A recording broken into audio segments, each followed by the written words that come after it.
पहला क्वेश्चन है, हाल ही में लेबनान का स्वतंत्रता दिवस कब मनाया गया है? तो अभी 22 नवंबर को लेबनान का स्वतंत्रता दिवस मनाया गया। तो इस क्वेश्चन का बे ऑप्शन सही है। एक्चुअल में ये जो कंट्री है लेबनान, ये 22 नवंबर 1943 को फ्रांसीसी सरकार से आज़ाद हुई थी। इसलिए हर साल 22 नवंबर को लेबनान अपना स्वतंत्रता दिवस मनाता है। अब लेबनान, तो ये है मैप में लेबनान। लेबनान की कैपिटल क्या है? बेरूत। लेबनान की करेंसी क्या है? लेबनानी पौंड। और लेबनान के प्रेजेंट टाइम पे प्राइम मिनिस्टर कौन है? नजीब मिकाती। कौन है? नजीब मिकाती। अब फिर से ये एक इम्पोर्टेंट डे वाला क्वेश्चन है, क्योंकि लेबनान का ये स्वतंत्रता दिवस है तो एक इम्पोर्टेंट डे है। अब मैं आपको नवंबर में जितने भी अब तक इम्पोर्टेंट डे मनाए गए हैं सारे बिल्कुल सीक्वेंस में रिवाइज कराऊंगा। अगर आपको याद हो गए ना तो आप मेरे साथ साथ बोलिए। 1 नवंबर को क्या मनाया गया था? विश्व शाकाहार दिवस। और इसके साथ क्या याद आना चाहिए? विश्व शाकाहारी दिवस। विश्व शाकाहारी दिवस 1 अक्टूबर को मनाया गया। और ये क्या है? विश्व शाकाहार दिवस। 2 नवंबर को क्या मनाया गया? पत्रकारों के खिलाफ अपराधों के लिए दंड समाप्त करने हेतु अंतर्राष्ट्रीय दिवस। 3 नवंबर को विश्व जेलीफिश दिवस और अंतर्राष्ट्रीय बायोस्फीयर रिजर्व दिवस मनाया गया। 5 नवंबर को विश्व सुनामी जागरूकता दिवस मनाया गया। 6 नवंबर को युद्ध और सशस्त्र संघर्ष में पर्यावरण के शोषण को रोकने के लिए अंतर्राष्ट्रीय दिवस मनाया गया। 7 नवंबर को राष्ट्रीय कैंसर जागरूकता दिवस मनाया गया। 8 नवंबर को विश्व रेडियोग्राफी दिवस मनाया गया। 9 नवंबर को राष्ट्रीय कानूनी सेवा दिवस मनाया गया। 10 नवंबर को शांति और विकास के लिए विश्व विज्ञान दिवस मनाया गया। 11 नवंबर को राष्ट्रीय शिक्षा दिवस मनाया गया। 12 नवंबर को विश्व निमोनिया दिवस मनाया गया। 13 नवंबर को विश्व दयालुता दिवस मनाया गया। 14 नवंबर को विश्व मधुमेह दिवस मनाया गया। 15 नवंबर को जनजाति गौरव दिवस मनाया गया।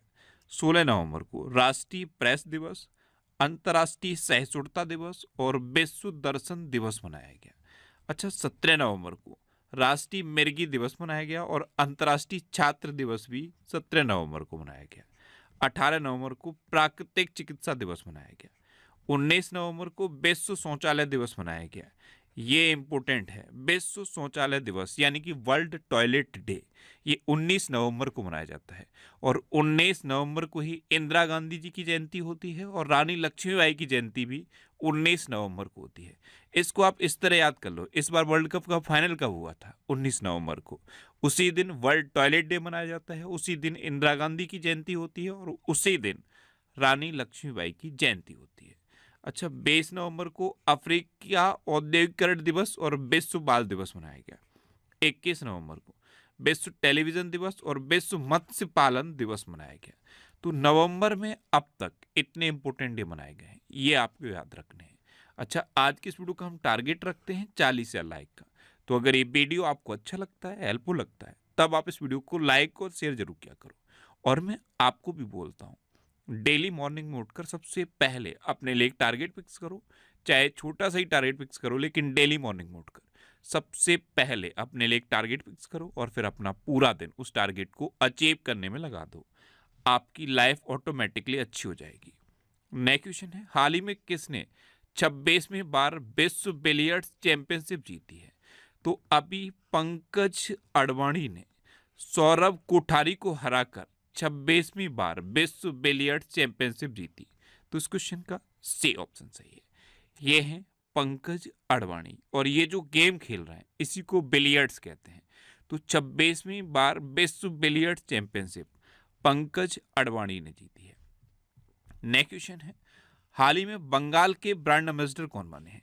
तो अभी पश्चिम बंगाल के ब्रांड एम्बेसडर सौरभ गांगुली बन गए हैं। तो इस क्वेश्चन का बे ऑप्शन सही है। कोलकाता में 7वें वैश्विक व्यापार शिखर सम्मेलन के उद्घाटन पर पश्चिम बंगाल की चीफ मिनिस्टर ममता बनर्जी ने पश्चिम बंगाल का ब्रांड एम्बेसडर सौरभ गांगुली को घोषित किया है। अब पश्चिम बंगाल की बात है तो अच्छा, अभी हॉसर पेन का ब्रांड एम्बेसडर रणबीर कपूर को बनाया गया। राडो की ब्रांड एम्बेसडर कैटरीना कैफ बनी। प्यूमा के ब्रांड एम्बेसडर मोहम्मद शमी बने। फायरबोल्ट के नए ब्रांड एम्बेसडर विजय देवरकोंडा बने। जियो मार्ट के नए ब्रांड एम्बेसडर महेंद्र सिंह धोनी बने हैं और हाइसेंस के नए ब्रांड एम्बेसडर रविंद्र जडेजा बने हैं। ये अभी ब्रांड एम्बेसडर से रिलेटेड क्वेश्चन है। और अभी उत्तराखंड के 15 से ज़्यादा प्रोडक्ट को जीआई टैग मिला है, ये याद रखना है। जैसे ब्रांड एम्बेसडर याद आया तो उससे लिंक करके कुछ ना कुछ याद करो, और जब जीआई टैग का क्वेश्चन आया तो उससे लिंक करके कुछ याद करो। एक चीज़ को दूसरी चीज़ से लिंक करो, ये माइंड की प्रोग्रामिंग होती है। जब आप एक चीज़ को दूसरी चीज़ से लिंक करते हो और दूसरी चीज़ को फिर किसी और चीज़ से लिंक करते हो, तो ये चीज़ें इंटरलिंक्ड हो जाती हैं और आपको आसानी से याद रहती हैं। नेक्स्ट क्वेश्चन है, हाल ही में एको ने ग्राहकों की आवाज के तौर पर किसके साथ साझेदारी की है?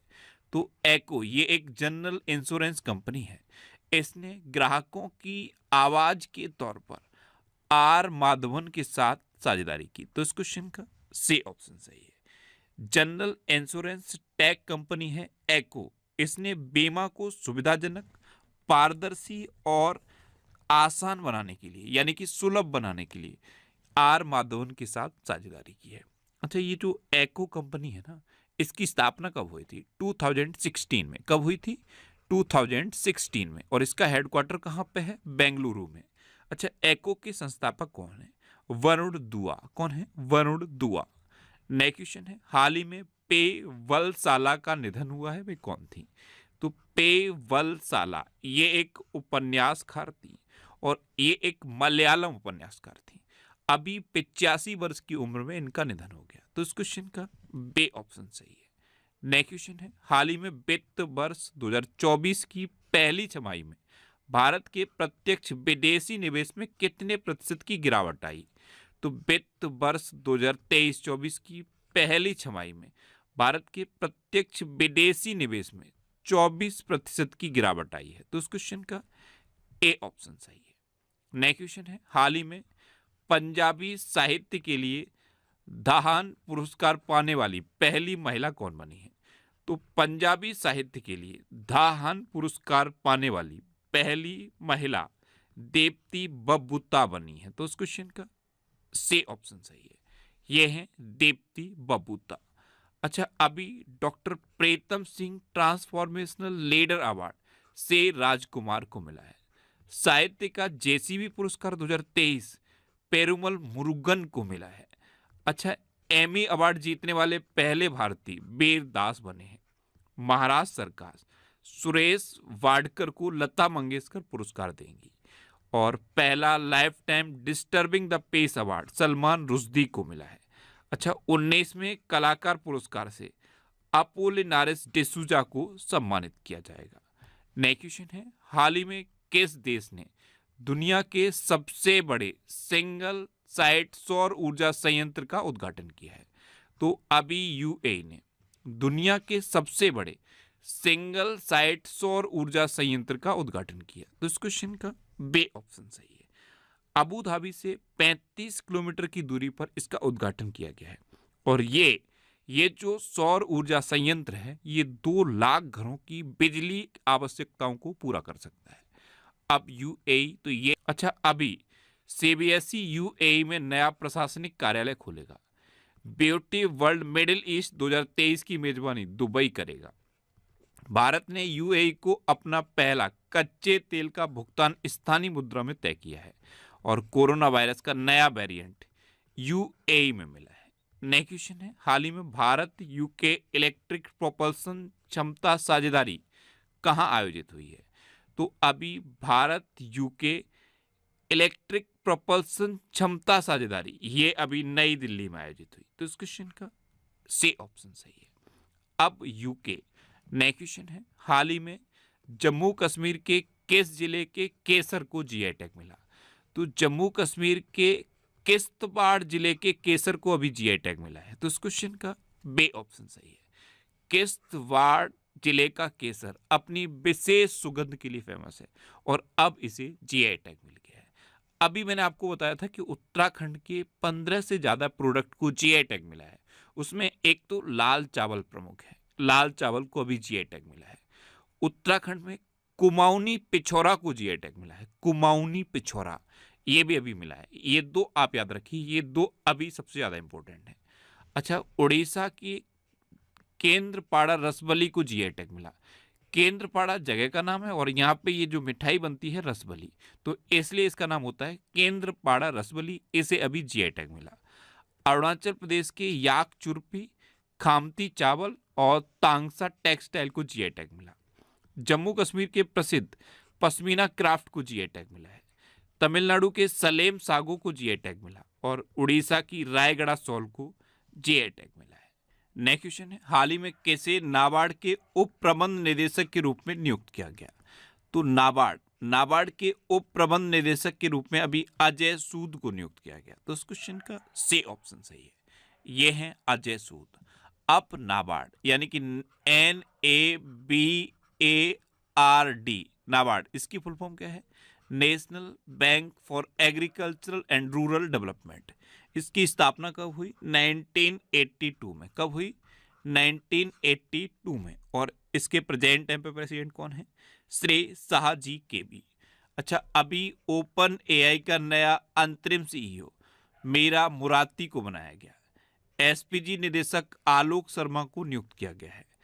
टोरंट गैस लिमिटेड के बोर्ड ने मनोज जैन को कंपनी का प्रबंध निदेशक नियुक्त किया। श्रेय सोमनाथ ट्रस्ट के अध्यक्ष के रूप में नरेंद्र मोदी को चुना गया। आरबीआई ने कार्यकारी निदेशक के रूप में मनोरंजन मिश्रा को नियुक्त किया है और सीबीआई के संयुक्त निदेशक के रूप में प्रवीण मधुकर को नियुक्त किया गया। नेक्स्ट क्वेश्चन है, हाल ही में घोल फिश को किस राज्य की स्टेट फिश घोषित किया गया? तो अभी घोल फिश ये एक गोल्डन कलर की फिश होती है, इसको अभी गुजरात की स्टेट फिश घोषित किया गया है। तो इस क्वेश्चन का बे ऑप्शन सही है। अब गुजरात, तो ये अच्छा, गुजरात का पहला रेल कोच रेस्टोरेंट राजकोट में खोला गया है। प्रधानमंत्री मोदी ने स्टेम इंजन वाली गुजरात की हेरिटेज ट्रेन का शुभारंभ किया। गुजरात सरकार ने कोनो कार्पस संयंत्र पर प्रतिबंध लगा दिया है। राष्ट्रपति द्रौपदी मुर्मू जी ने गुजरात विधानसभा के डिजिटल हाउस का उद्घाटन किया। अच्छा, गुजरात में गिरी नेशनल पार्क है, ये एशियाटिक लॉयंस के लिए फेमस है। सरदार सरोवर डैम है, नल सरोवर लेक है, थो लेक है, कंकड़िया लेक है और खिजाड़िया लेक है। इतना आप अभी गुजरात के बारे में याद रखिए। नेक्स्ट क्वेश्चन है, हाल ही में किसे भारतीय स्टेट बैंक का प्रबंध निदेशक नियुक्त किया गया? तो अभी विनय एम टॉन्स को भारतीय स्टेट बैंक का नया प्रबंध निदेशक नियुक्त किया गया। तो इस क्वेश्चन का सी ऑप्शन सही है, ये है विनय एम टॉन्स और इन्हीं को एसबीआई का नया प्रबंध निदेशक नियुक्त किया गया। अब एसबीआई, इसकी स्थापना कब हुई? 1955 में। इसका हेडक्वार्टर कहाँ पे है? मुंबई में। और अब इसके नए प्रबंध निदेशक तो यही बन गए हैं, विनय एम टॉन्स। नेक्स्ट क्वेश्चन है, हाल ही में अंडर 19 क्रिकेट वर्ल्ड कप 2024 की मेजबानी कौन करेगा? तो वैसे तो अभी अंडर 19 क्रिकेट वर्ल्ड कप 2024 की मेजबानी श्रीलंका को करनी थी, लेकिन अब श्रीलंका से मेजबानी वापस ले ली गई है और अब अंडर 19 क्रिकेट वर्ल्ड कप 2024 की मेजबानी दक्षिण अफ्रीका करेगा। तो इस क्वेश्चन का बे ऑप्शन सही है। अब साउथ अफ्रीका करेगा, तो ये है मैप में साउथ अफ्रीका। साउथ अफ्रीका की 3 कैपिटल है। केप टाउन लेजिस्लेटिव कैपिटल है, प्रिटोरिया एग्जीक्यूटिव कैपिटल है और ब्लोएमफोंटेन जुडिशियल कैपिटल है। साउथ अफ्रीका की करेंसी क्या है? South African rand. और साउथ अफ्रीका के प्रेजेंट टाइम पे प्रेसिडेंट कौन है? Cyril Ramaphosa. नेक्स्ट क्वेश्चन है, हाल ही में महिलाओं की सुरक्षा सुनिश्चित करने के लिए किस राज्य सरकार ने सेफ सिटी परियोजना शुरू की है? तो महिलाओं की सुरक्षा सुनिश्चित करने के लिए अभी उत्तर प्रदेश सरकार ने सेफ सिटी परियोजना शुरू की। तो इस क्वेश्चन का बे ऑप्शन सही है। अब उत्तर प्रदेश, तो ये अभी उत्तर प्रदेश सरकार ने हलाल ब्रांडेड खाद्य पदार्थों पर प्रतिबंध लगा दिया है। उत्तर प्रदेश सरकार ने हर बच्चे के लिए हर अधिकार अभियान शुरू किया। उत्तर प्रदेश में भारत का पहला जल विश्वविद्यालय खुलेगा। रन फॉर यूनिटी कार्यक्रम का आयोजन लखनऊ में किया गया और भगवान बुद्ध की 51 फीट ऊंची प्रतिमा कौशाम्बी में स्थापित की जाएगी। उत्तर प्रदेश में दुधवा नेशनल पार्क है, कतर्निया घाट वाइल्ड लाइफ सेंचुरी है और पीलीभीत टाइगर रिजर्व है। दुधवा नेशनल पार्क सुन के माइंड में आना चाहिए कि भारत की पहली गैंडा पुनर्वास योजना दुधवा नेशनल पार्क में शुरू हुई और दूसरी गैंडा पुनर्वास योजना भी दुधवा नेशनल पार्क में शुरू हुई।